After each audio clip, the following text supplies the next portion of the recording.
बिस्मिल्लाहिर्रहमानिर्रहीम। अस्सलाम वालेकुम स्टूडेंट्स, आज हमने नाज़िम में सीढ़ियाँ उतरने की दुआ रीड करनी है। और लेटर ओ के बाद है लेटर पी। पी की क्या साउंड है? प।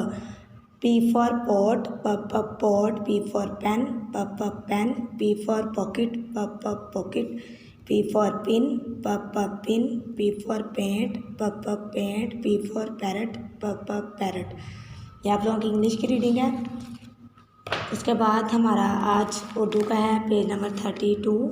हमने रीडिंग करनी है। और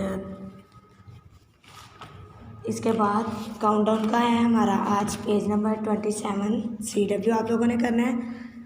right the number in words. ये 1 लिखा हुआ है ONE 1, TWO 2, THREE 3, FOUR 4, FIVE 5। ये इधर आप लोगों को लाइंस दी हुई हैं और यहाँ आप लोगों ने ये राइट करनी है। ये आप लोगों का CW है और HW है आप लोगों का page number 28। Write 6, then trace and write 6 colour. ये कलर भी करने हैं आप लोगों ने। ये आप लोगों का काउंटडाउन का काम है। और जीके का आप लोगों का क्वेश्चन है, how many members are there in your family.